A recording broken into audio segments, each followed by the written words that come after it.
2024 was a pretty good year for my photography, my best to date since turning pro during the pandemic, but I've got my sights on becoming an even better photographer in 2025. Photography is as much about growth and consistency as it is about talent and creativity.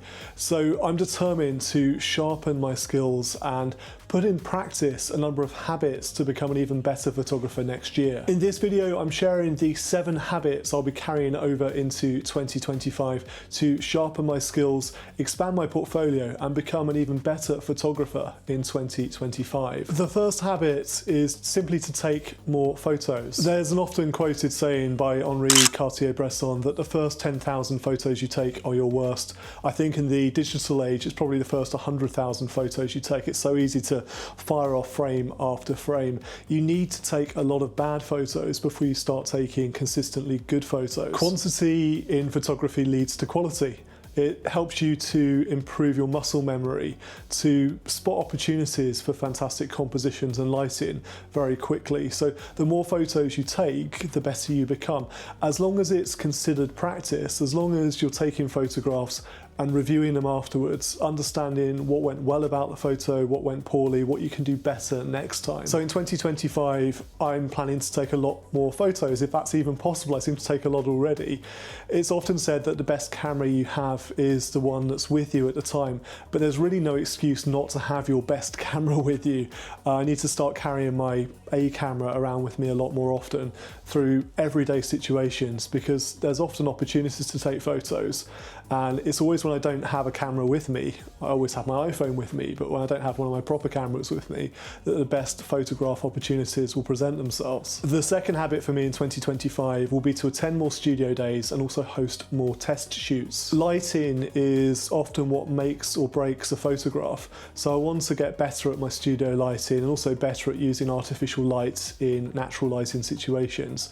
And the only way to really do that without the pressure of paid client work is through a test shoot or by attending a studio day. And I've already booked myself on my first studio day at the end of January down in Brighton, and I've got my eye on several more. Really, the goal for me is to be doing either a studio day or some sort of test shoot once, maybe twice every month during 2025, and experimenting a bit more, just really exercising my creativity muscle to try different techniques, to see what works, to see what I like and what I can incorporate into my style. Habit number 3 is to do more preparation for every single photo shoot. I think it's getting harder these days to take photos that are genuinely unique or something special. Everybody seems to have a camera with them these days, so trying to get shots which are distinct from the crowd, from other people, is becoming even more of a challenge than it ever was before. It's what the author Seth Godin might refer to as a purple cow, something that really makes you stand up and take notice because it's so different, it's so unique. And I think the best way to get those unique, different, creative shoots done in 2025 is through more preparation.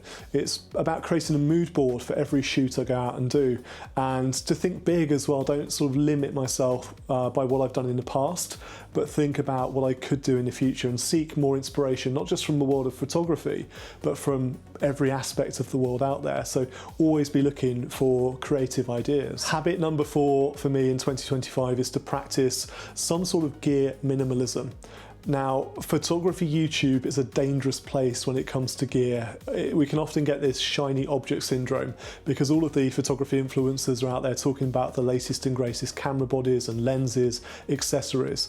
It's how they earn their money after all. They get affiliate income when you go out and buy the things they're touting for you.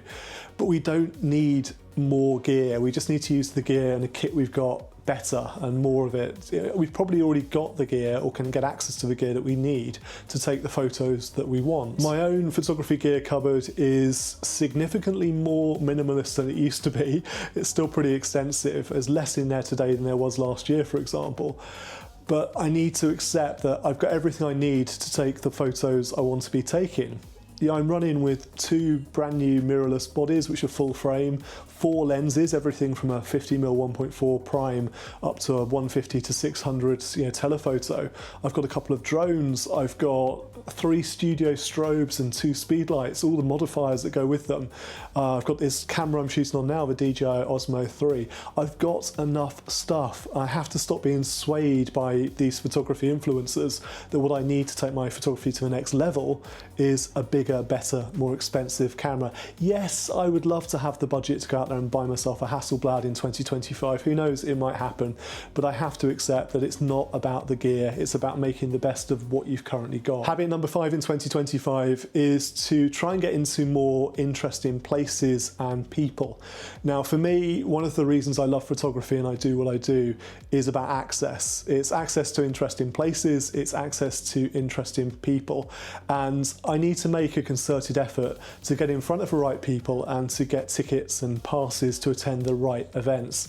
I've already started reaching out in sort of a week between Christmas and New Year to various music festivals locally, and I'm going to start really working my existing network to find out who they can introduce me to, who I can shoot portraiture of in 2025. So whether it's a music festival or a big event somewhere, or an artist, another creative, an actor, a musician, I want to shoot more interesting places, interesting people in 2025.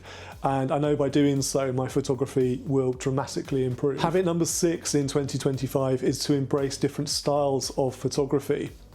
Now, I know as a photographer, it's so important to have an established style, which is what you're known for. It's why people hire you as a professional photographer. But there are so many genres and styles of photography, and it's very easy for me as somebody who loves shooting people to get stuck in a comfort zone. So I want to try different genres, different styles, and see what I can learn from those to bring back into my style and to enhance my style in 2025. So next year I'd love to have a go at more street photography, abstract photography, including some landscape and architectural stuff, maybe some high fashion photo shoots too, things I haven't really tried before but I'd like to do more of, that I feel that I can learn from and really embrace and bring back into my own practice. And then last but not least, habit number 7 for 2025 is the ability to stay consistent. The better photography and improvements in my photography I know will come from consistency. All of us get very excited, don't we, at this time of year about our goals for the year ahead, our New Year's resolutions, and it's oh so easy for those to fall by the wayside by the 3rd week in January. So I'm going to be coming back to this list of 7 habits on a weekly basis to really reorient myself and to keep on focus, keep on target in 2025. Consistency is what drives results. By doing the same things consistently over time, you get better at what you're doing. So I want these habits to become part of my routine. I want to be thinking week in, week out, have I shot 2 or 3 times this week? Have I got a test shoot or a studio day coming up? Have I tried a different genre of photography? These are all habits that if I hang on to for long enough, week in, week out throughout 2025, I know will lead to better results. So 2025 is the year that I am determined to become a better photographer. I'm not going to sit back and wait for inspiration to strike. I'm going to follow these 7 habits and in doing so, improve my craft. I want these habits to become second nature, something I just wake up every day and think, okay, I know what I'm doing, I have to follow these particular habits and I will become a better photographer as a result. What habits will you be following in 2025 to become a better photographer? Leave me a comment down below. I'd love to hear what you've got planned for the year ahead. And if you enjoyed watching this video, if you found the tips useful, please do press that like button and make sure you subscribe to the channel. Thank you for watching this video. I'm Martin Bamford and this is Bear's Eye View, and I'll see you in the next episode.